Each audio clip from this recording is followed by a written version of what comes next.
कि यहाँ से जुबान से निकला हुआ जो भी वाक्य है मैक्सिमम सत्य होता है और दुनिया बड़ी दूर दूर से यहाँ आती है। एक अलग ताकत है मुझसे बात करती है कि ऐसा साधु नहीं बनना है कि तुम्हें भिक्षा मांगनी है, किसी डेरे में रहना है, किसी आश्रम में जीवन व्यापन करना है। प्रेम क्यों नहीं हो सकता मुझे?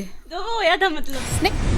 राम राम सारा ने मैं हूँ तारा गिला कुसुम गोयत और आज का इंट्रो जो है वो बहुत ज़्यादा स्पेशल होने वाला है और ताम इस वीडियो ने ज़्यादा से ज़्यादा शेयर कर दियो क्योंकि आज मैं जिस का इंटरव्यू करने वाली हूँ ना, इंटरव्यू के बातचीत ला लो और ताम सुनो भी गैर ताम है ना, हर कोई जानना भी चाहे उस शख्स का बारे में। फिलहाल जो मेरा गला ताम स्क्रीन पर देख सको हो कि भाई साध्वी देवा ठाकुर हर कोई जाना है, परिचय कराने की तो जरूरत नहीं है, लेकिन आज का इंटरव्यू जो है इनका परिचय ने लेकर है, लेकिन जाना सारे नू है कि भाई साध्वी देवा ठाकुर हैं ये, लेकिन इनका बारे में और भी बहुत सारी सी बात हैं जो आज मैं तार लग इस इंटरव्यू में दिखाऊंगी। तो फिलहाल साध्वी तमाम मिलना है, हमने भी बहुत अच्छा लगा एक बार और मैं पहले मिल चुकी हूँ और आज का इंटरव्यू इसे बात ने लेकर होगा, इनकी शुरुआत से लेकर न आज तक का जो सफर है इनका वो। राम राम जी। राम राम कुसुम, कैसी हैं आप? मैं ठीक हूँ। आप शादी के बाद कोई बदलाव तो नहीं आया जीवन में? अच्छा लगा, वेलकम आप दोनों का, हस्बैंड वाइफ का। थैंक यू जी। अच्छा जी, आज मैं है ना दर्शक भी बहुत सारे नू जानना चाहे हैं कि भाई साध्वी देवा ठाकुर कुकर बनी के रीजन था, क्योंकि छोरिया की देखो बहुत सारी ख्वाहिशें हुआ है, कुकर इनको कर जो मैं हूँ, मेरे भी ब्याह हो रहा है, बालक बच्चे और मतलब बहुत सारी चीज़ें हुआ है, लेकिन आपका गिला ऐसा कुछ नहीं है। तो भाई शुरुआत मैं एक बार जानना चाहूँगी कि भाई आप एक बार तो शुरू में बता दो कि भाई आपका असली नाम क्या है। मैं साध्वी देवा ठाकुर हूँ और देवा ठाकुर ही थी। अच्छा जी। और दूसरी बात, मेरा जन्म गांव ब्रास में हुआ। हाँ जी। गांव ब्रास डिस्ट्रिक्ट करनाल में है। हाँ जी। और करनाल हरियाणा में है। और हरियाणा की अगर संस्कृति देखनी है तो कुसुम गोयत को आप साक्षात देख पा रहे हो। दूसरी बात मैं आपको बताना चाहती हूँ विशेष तौर पर, हाँ जी, कि मैं मानती हूँ कुसुम आपकी बात बिल्कुल जायज़ और वाजिब है। लड़की 10 से 12 साल के बाद तमाम नेचुरल उसके मन में फिजिकली मेंटली तौर पर वो अपने आप को प्रिपेयर करने लगती है कि मुझे दूसरे घर जाना है। बिल्कुल।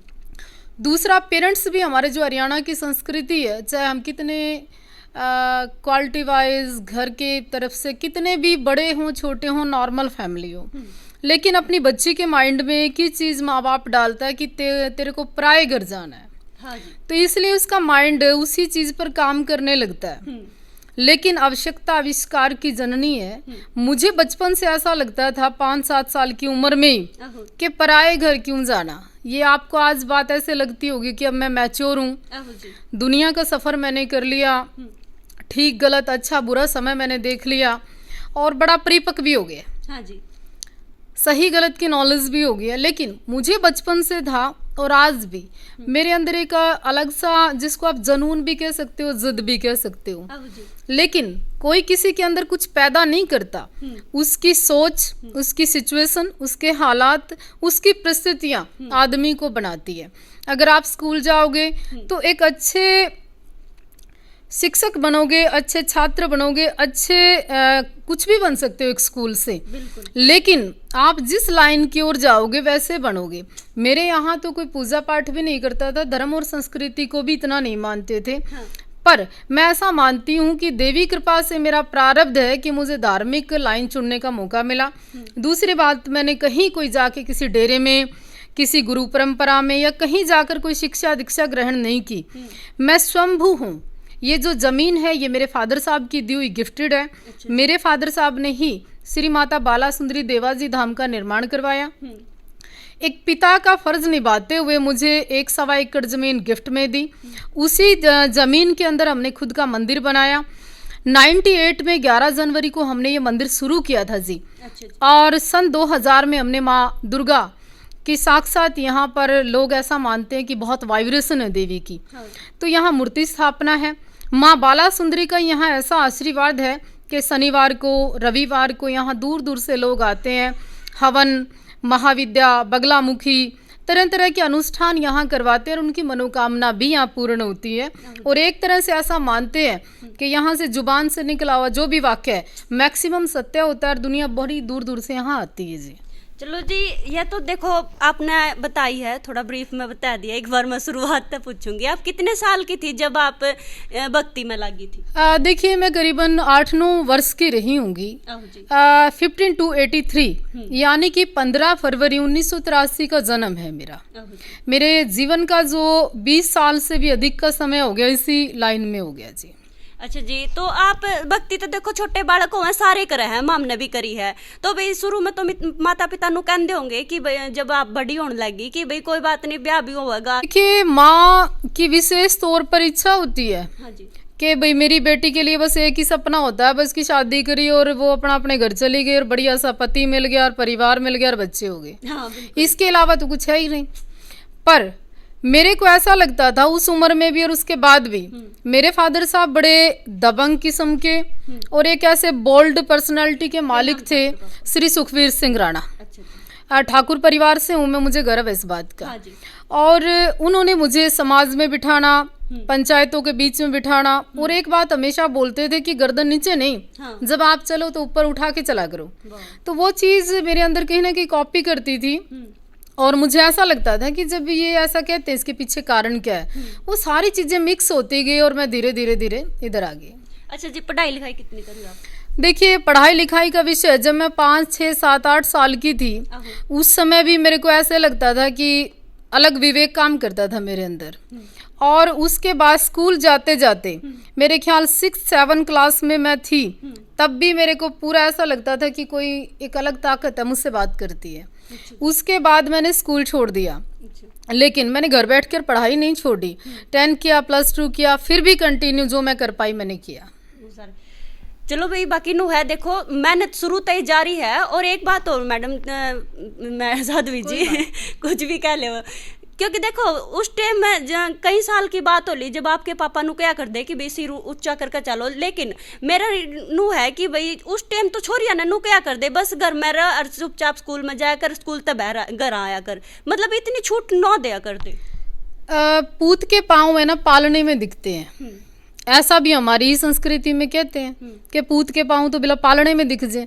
मेरे फादर साहब को ऐसा लगता था कि ये नॉर्मल नहीं है, ये कुछ कर देगी, तो इसलिए साहस और सहारा हमेशा दिया। मेरी फैमिली का एक बहुत बड़ा रोल है मुझे यहाँ तक लाने में। मेरी फैमिली के ऊपर मैं गर्व करती हूँ, चाहे वो मेरा भाई है, चाहे मेरी भाभी सा हैं, माता जी हैं, पिताजी हैं, सब लोगों ने मुझे कहा कि साधु तो बन पर राजा साई बन, कि ऐसा साधु बनना है कि तुम्हें भिक्षा मांगनी है, किसी डेरे में रहना है, किसी आश्रम में जीवन व्यापन करना है। जैसे कि आम माँ बाप अपनी बेटी को सारी सुविधाएं देता है ना, मेरे फादर साहब ने अपने घर से मंदिर बनाकर मेरे लिए तमाम फैसिलिटी देकर तब मुझे साधु बनाया। तो इसलिए मैं प्राउड भी फील करती हूँ और अपना सौभाग्य मानती हूँ कि देवी माँ का आशीर्वाद है हमारे पे। शादी तक ही रुकना मकसद नहीं है। हाँ, आप घोड़े को पानी तक ले जा मतलब सकते हो, पिला नहीं मना सकते। आपने किया था, कुकर मानने परिवार वाले। देखिए, घोड़े को पानी तक ले जा सकते हो, पिला नहीं सकते हो। अगर मेरी इच्छा होती तो शायद घर वाले भी नहीं रोक सकते थे। अगर मेरी इच्छा नहीं थी तो शायद घर वाले जबरदस्ती चीजें नहीं कर सकते थे, क्योंकि मेरा मकसद ये नहीं था।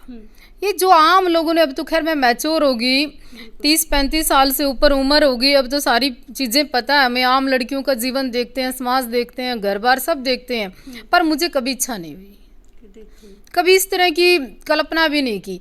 कल्पना मुझे ऐसा भी लगता है, मैं सबको नहीं कहती, ना मेरा व्यक्तिगत अपना विचार है कि किसी के कंधे पर सर रखकर रोना ही जीवन में अपने आप को सिर्फ कमज़ोर करना है। मुझे लगता है अगर आपको सिर्फ इसी एहसास के लिए, या आप कमज़ोर हो इस एहसास के लिए, या आप लेडी हो इस एहसास के लिए एक मर्द चाहिए, शादी करनी है, अपनी ज़रूरतें पूरी करनी हो, कमा के लाए आप खाएं, यही जीवन है, तो मुझे लगता है कोई शादी नहीं है। शादी प्रेम का, विश्वास का और एक ऐसे सफ़र का साथी का नाम है कि जो जीवन के सही में, गलत में, ठीक में, बुढ़ापे में, जवानी में सदैव आपके कदम से कदम साथ चले, आपको समझे। और वो जो साथ है वो कितने लोग लकी हैं, कितने लोग संतुष्ट हैं। आज तो मुझे ऐसा लगता है कि बहुत बढ़िया बढ़िया जो गृहस्थ आश्रम बिता रहे हैं ना, वो भी कहीं ना कहीं डिप्रेस है। चलो भाई, और एक बात पूछना चाहूंगी मैं, विवादा में रही हो आप बहुत ज्यादा, और गनखरे तो नु कह दे में है, आपने भी सुनन माई होगी, हमने भी सुनन मावा है कि भाई साध्वी देवा ठाकुर कहाँ की साधु है, वो तो पूरे गहना में लदफद रवा है। जो कर इस टाइम भी मैं स्क्रीन पर दिखाऊं तो भाई मैं एक बार मैडम दिखाई हो अपने हाथ होते पूरा मतलब सोना में लदे फद है। और मैं एक बार दिखाना चाहूंगी, कान में कुंडल और बिल्कुल हाथा में तुम देख सको हो। तो भाई इसका जवाब क्या देना चाहोगे आप? अच्छा, एक बात बताओ कुसुम। हाँ जी। मैं तो एक साध्वी हूँ आहो, और संपन्न परिवार से भी हूँ, बिल्कुल अच्छे घर से हूँ, अच्छे ब्लड से हूँ। बिल्कुल। और हमारी जो परंपराएं रही है ठाकुर परिवार की, हाँ जी।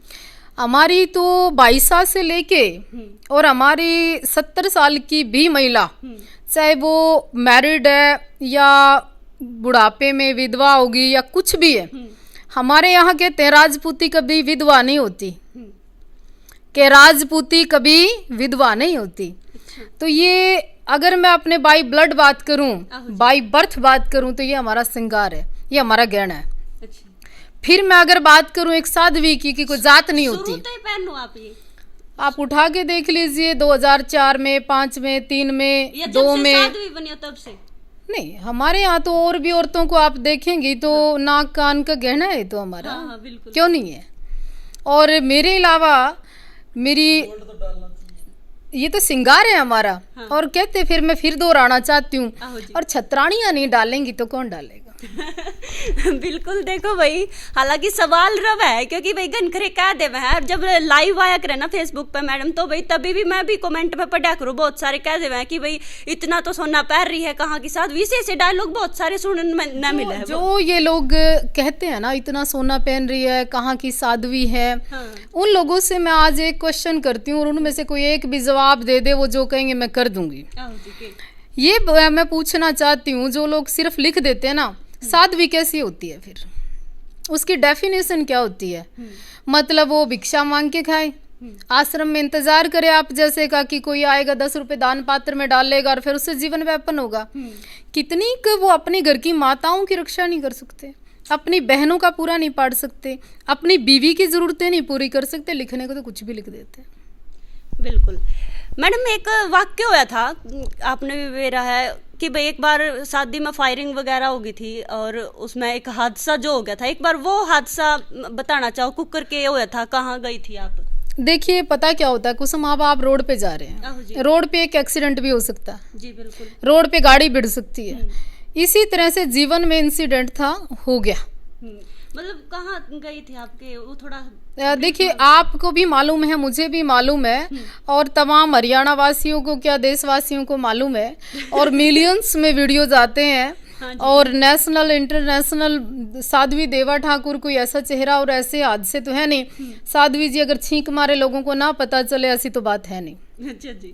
कुसुम भी इतनी भोली बाड़ी नहीं ना, इसका आदमी हरियाणा में क्या कर लोग इतना बोला कि हादसा का ना बेराओ काम ही हुआ था तो। हाँ जी। तो ये हादसे होते रहते हैं कुसुम। अच्छा जी, क्योंकि फिर आप जब ले पुलिस आपको पहली बार लेकर गई तो आपने एक बार मैं पूछना चाहूंगी, क्योंकि देखो आपका ही मुझे पूछना चाहूँ मैं यह बात, तो घबराहट सी युवक भी क्या हो गया, ऐसा कुछ फील नहीं हुआ था? वो आप मेरी वीडियो उठा के देख सकते हैं। अच्छा जी। मैं एक महिला हूँ, मेरे अंदर एक दिल है, मैं एक संपूर्ण एक स्त्री भी हूँ, मैं कोई पत्थर की नहीं हूँ। और सामान्य होती तो मेरी शादी भी होती, सामान्य होती तो मेरे बच्चे भी होते, सामान्य होती तो फीलिंग भी होती। और जो लेडी फीलिंगलेस है, जिस लेडी के अंदर भावनाएं नहीं है, जिस लेडी के अंदर प्रेम नहीं है, वो औरत भी नहीं है। तो डर भी है मेरे अंदर, प्रेम भी है, लेकिन समय आने पर जवाब देना भी मेरा फर्ज बनता है, फिर वो चंडी भी है। वाह जी वाह। बहुत सारे लोग हैं आपके बारे में बहुत सारे बोल रहे हैं, फोन पर आपने धमकी भी मिला है ना, बहुत सारी वीडियो भी हमने देखी है। उन लोगों ने क्या कहना चाहोगे आप, जो बार बार आपने हर चीज में रोकने की कोशिश करे जावे है, हर चीज में हर काम में टांग अड़ावे नु कह देवे? मैं उनका विशेष तौर पर धन्यवाद करना चाहती हूँ। मैं आज जो कुछ हूँ तुम्हारी वजह से हूँ, तुम ना होते तो हमारा वजूद ना होता, तुम सर ना झुकाते तो हम खुदा ना होते। और दूसरा मैं ये भी कहना चाहती हूँ, विरोधी ना होते, दुश्मन ना होते, विपक्षी ना होते तो मैं देवा ठाकुर ना होती। आपने विरोध किया तो मैंने ताकत दिखाई, आपने और विरोध किया तो मेरे अंदर जिद पैदा की, और विरोध किया तो मैं साध्वी देवा ठाकुर होगी। और जब आपने और मेरा विरोध किया, और मैं ये कहती हूँ अपने विरोधियों को कि तुम जारी रखना जंग, मैं यहीं मिलूंगी। बिल्कुल जी बिल्कुल। अच्छा मैडम, देखो आपने विरोध दिया था तो बात कह दी है, लेकिन आप यंग हो और आपने इतनी उम्र जो मेरे को बताई, मैंने लगता को नहीं आपकी शक्ल देख कर कि भी इतनी साल की होगी आप।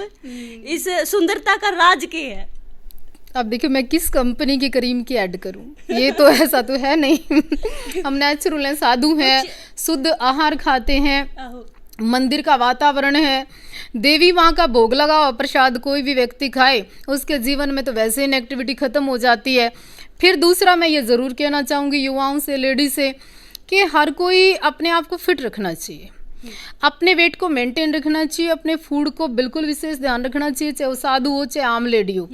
आम लेडी भी अगर जीवन में मोटी हो जाए ना, तो मुझे ऐसा लगता है कि उसके चाहे पति है, चाहे उसके परिवार वाले लोग हैं, चाहे आम पब्लिक है, तो उसको कहीं ना कहीं इग्नोर कर देती है। देखिए पर्सनैलिटी जीवन का एक ऐसा हिस्सा है कि तुम भी कुछ अगर सुंदर दिख रही है तो तुम्हारी ओर ध्यान जाएगा, आकर्षित होगा। तो ये जीवन में जरूरी नहीं कि आप साध्वी हैं तो आप फिट नहीं रह सकती। मुझे लगता है साधु साध्वियों को तो ज़्यादा फिट रहना चाहिए, क्योंकि आप आकर्षित आपसे लोग होते हैं, आपको देख के लोग प्रभावित होते हैं। आप जीवन का एक ऐसा आईना हो, आप जीवन का एक ऐसा केंद्र हो, तुम्हें देखकर लोग, अगर आप सुट्टे मारोगे, चिलम फूकोगे, नशा करोगे तो तुम्हें देख के युवा नशा करेंगे। तुम सुंदर रहोगे, एक्सरसाइज करोगे, फिट रहोगे, अच्छे काम करोगे, तुम्हें देख के बच्चे स्पोर्ट्स की ओर दौड़ेंगे। हमारे हरियाणा का खेल कबड्डी है, उसकी ओर दौड़ेंगे। अगर तुम जैसा करोगे ना, लोग तुम्हें फॉलो अगर करते हैं तो लोग कॉपी करते हैं। तो मैं चाहती हूँ कि आप फिट रहिए, सुंदर रहिए, अच्छा रहिए, इसमें क्या बुरा है। बिल्कुल। अच्छा जिगन खरेनू कह दे मैं कि भाई जो लोग है ना साधु बने हैं ना, या फिर जो लोग किसी भी चीज का चोड़ा धारण कर रहा है, वे गन खरे या तो घर क्या था परेशान होकर कर रहे हैं, या फिर कोई ना कोई मजबूरी होवे है, या फिर कोई ना कोई प्यार में धोखा खा कर करे है। तो भाई आप कह गए भी कदे प्यार व्यार का कुछ चक्कर होया? देखिए 7-8 साल की उम्र में हमारे हरियाणा की संस्कृति में प्यार व्यार के रिवाज तो उस समय थे नहीं। और ये प्यार व्यार मुझे आज भी ऐसा लगता है कि प्यार तो कहीं नहीं है, व्यापार आजकल दुनिया में बहुत हो रहा है। तीसरी बात, आज की जो बच्चियां हैं, मैं उनको ये कहूँगी कि आप अपनी शिक्षा पे, दीक्षा पे, अपने जीवन पे ज़्यादा फोकस करें। प्रेम प्यार तो आफ्टर मैरिज भी हो सकता है, प्रेम प्यार तो आप हमारी संस्कृति में वैसे ही इतना है। प्रेम करने के लिए कोई ज़रूरी नहीं है कि आप किसी चीज़ को लेके, जिसको आज आप प्रेम कहते हो ना, अगर मैं सीधे शब्दों में आपके चैनल पे बोलूँगी तो कुछ लोग उस चीज़ को अन्यथा लेंगे। आज एक तरह से जिस तरह का आज चल रहा है कि छोटी छोटी बच्चियों के साथ रेप हो गया, वहाँ आज महिलाओं के साथ भी गलत हो गया, आज कॉलेज में कोई फ्रॉड हो गया, तो एक हवस, एक उसके ऊपर जो यौन शोषण, आप जो उसके ऊपर एक सीधे शब्दों में कहेंगे, अपनी भूख मिटाने को प्यार नहीं कह सकते आप। प्रेम पूजा योग्य चीज़ है और वो आपको करनी चाहिए। मतलब आपने कौन होया? क्यों नहीं हो सकता मुझे प्रेम? था नहीं, प्रेम क्यों नहीं हो सकता मुझे? तो वो होया था मतलब? नहीं, होया था, प्रेम हुआ और खत्म हो गया, वो प्रेम ही नहीं है। मतलब वो होया था फिर वो खत्म हो गया था? नहीं, प्रेम कभी खत्म नहीं हो सकता। या तो प्रेम जन्म नहीं लेता, ओके जी, और जन्म ले लिया प्रेम ने तो प्रेम का अगर अंत हो गया तो प्रेम ही नहीं है। प्रेम है ना मुझे। आपको प्रेम है? हाँ मुझे प्रेम है। साध्वी देवा ठाकुर को प्रेम है। आई लव माई इंडिया, मैं अपने भारत से प्यार करती हूँ। आई लव, मैं अपने संन्यास दीक्षा शिक्षा से प्रेम करती हूँ। आई लव, मैं आप आए मुझे, मैं कुसुम तेरे से भी प्यार करती हूँ। लव यू कुसुम, रियल में। रविंद्र आया, मैं इससे भी प्यार करती हूँ। और मेरी एक आदत है, लोग तो बनावटी ड्रामा करते हैं, जब लोग आते हैं ना, मेरे से पुरुष आते हैं, कई लोगों से हम लोग इतने फ्रेंकली हाथ मिलाया, गले मिले, क्लोज पिक ले ली, सेल्फी ले ली, गले मिलके फोटो खिंचवा ली। कई बुजुर्ग भी आते हैं, कितना प्यार करते हैं। तो फीलिंग लेस नहीं हूँ मैं, मेरे अंदर फीलिंग है कुसुम, और मैं भी प्रेम करती हूँ। और हाँ, मुझे बहुत प्रेम करते हैं लोग। बिल्कुल जी बिल्कुल। ये मैं सवाल पूछने वाली थी, आपने शुरू कर दिया, क्योंकि देखो आप बहुत सुंदर हो। इस करके न मैनू पूछना चाहूंगी, कदे किसा ऐसा वाक्य होया है कि भाई कदे कोई छोरा आया और एकदम आप तेन कह दिया हो कि भाई आप बहुत सुंदर हो, मना आप पसंद हो, ऐसा कभी वाक्य होया? कभी भी जिंदगी में होया हो? कुछ याद हो? हाँ नहीं, कई बार मंचों पे होता है, अच्छा जी, कई बार स्टेज प्रोग्राम पे होता है, कई बार यहाँ पे भी हो जाता है। भाव है, भाव मैं कैसे रोक सकती हूँ तुम्हारे? जवाब दो। कुछ नहीं, तू प्रेम करता रहो, अच्छी बात है। जब प्रेम है तो करने की चीजें करना, प्रेम। पर प्रेम कहाँ किया जाता, करते क्यों नहीं, प्रेम करिए ना। यही तो ज्ञान देते हैं हम लोगों को कि प्यार करो, नफरत मत करो। बिल्कुल। देखो, हालांकि नु है कि भाई इनका जीवन का बारे में जब मैं इंटरव्यू ले रही हूँ तो भाई यो भी टॉपिक था एक कि भाई पूछना चाहूँ थी कि भाई कोई प्रेम कोई ऐसा बात थी या नहीं थी। बाकी इन्होंने क्लियर भी कर दी है और तो हमने सुन भी ली है कि भाई इन्होंने के जवाब दिया है।